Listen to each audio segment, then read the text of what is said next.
What's going on, everybody? I'm Patrick Chapler, founder of POWLAX and creator of POWLAX Master Coach. And in this video, I am excited to share with you guys one of my all-time favorite stick skill drills called the Swing It Drill. So the Swing It Drill is one of my favorite all-time drills because as an offensive-minded coach, I get so frustrated at players who don't understand how to V-cut, pop to the sideline with their stick to the outside, accept a ball, turn in motion, keep their feet moving, and just move the ball to the next location.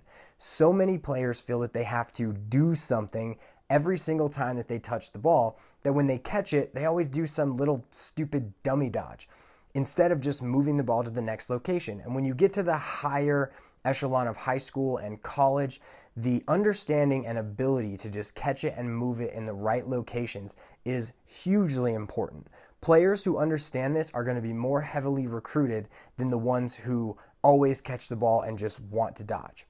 So in this video, we are going to show you exactly how to run the Swing It Drill in its most basic fashion, show you a bunch of skills that you can add in to make it more challenging on your players and teach them a bunch of new skills. And then we're going to go into some ways we can modify the drill so that it becomes even more challenging and also gives them a realistic live look at how it will look in a game. To set up the Swing It Drill, you're going to set up 5 cones in a pentagon around the field. And so when you first start this out, it's important that we set the cones up inside the box area so that the players understand they need to start inside if they want to pop to get open. A lot of players think that they should just stand wide, but if you play a team that has any realistic good pressure, you're going to want to make sure that they start inside and learn how to pop outside to receive the ball. Once you have your cones down, you're going to divide up your players, hopefully using like 3 to 4 players per line, and they're going to line up on the inside of all of those cones. Once they're set up and they have a couple balls that are in each line, you're ready to start the drill. To start the drill, one of the players, in this case X10, will pick up a ball and run to the outside away from his line. As he is moving away from the middle, X13 will V-cut or pop and call for the ball.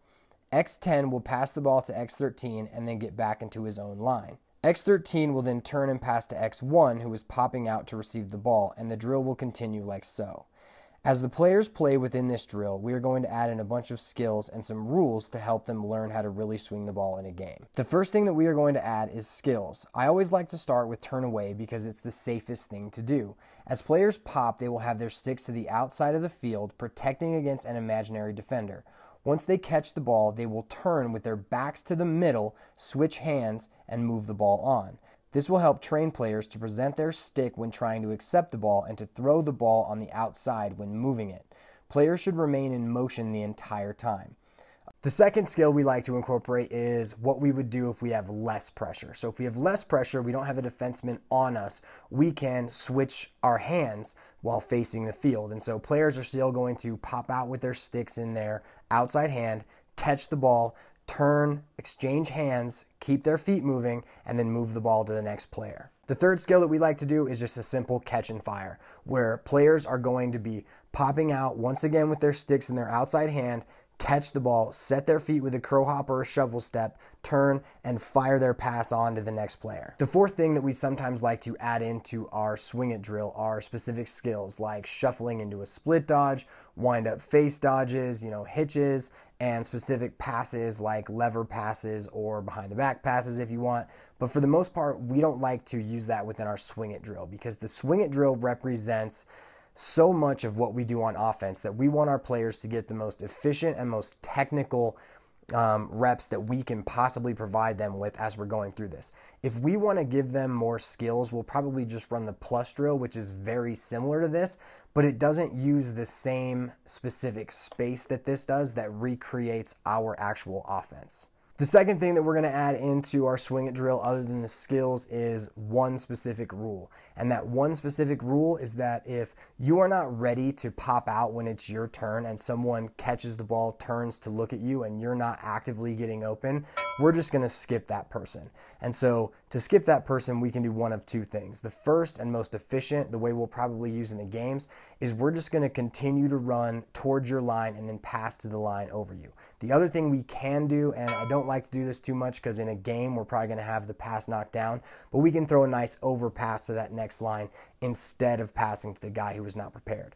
Now that guy who was not prepared, he does not get the next ball that comes their way. If he wasn't prepared, he needs to get in the back of the line, he misses his turn, and we continue the drill as it goes. The third and final thing that we're going to add to our swing it drill is defenseman. And so to add defenseman, what we're going to do is add another cone for each one of the pre-existing 5 cones that will be where the defenseman will line up. And so as the ball is swinging, the defenseman cannot move until the offensive player moves. So once the offensive player decides to pop, the defenseman is released and they are playing live. And this is not a token defenseman to be an example. He's a real defenseman who knows that we're not dodging in this drill, so he can overcommit as much as he wants. And as he's playing them, he should be throwing checks trying to do it so that the offensive players have to move the ball quickly, move their feet quickly, and be on the money with all of their passes and catches. Here is a quick video of what it looks like with defensemen in a live drill.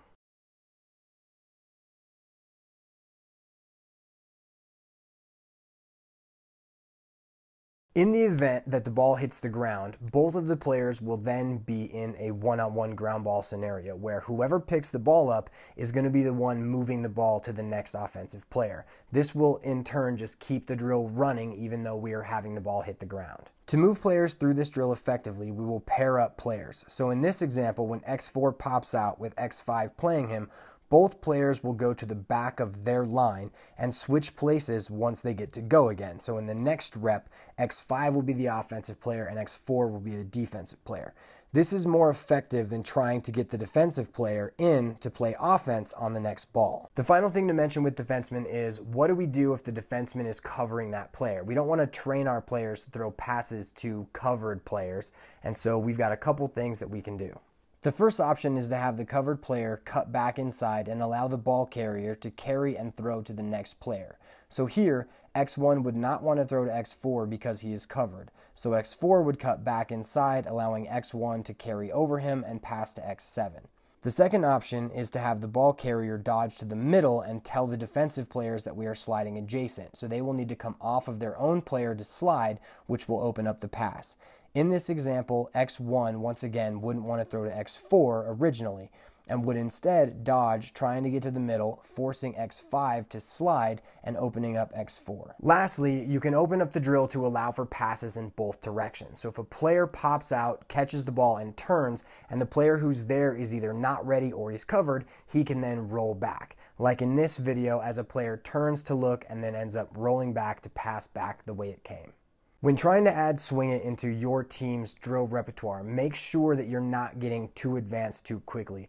Players should be getting a lot of active touches, and it shouldn't take you very long to explain and implement it. And if you do explain and implement it, but your players are really having a lot of trouble, just fall back on the basics and do as much technical skill work as you possibly can.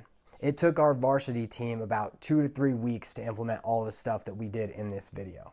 Lastly, using swing it drill in congruence with star drill can really save a lot of time in setting the field because they both use the exact same formation. You're just getting a lot of different types of passes. And then if you want to get a little more complex, you can combine both of them into one large star and swing it drill.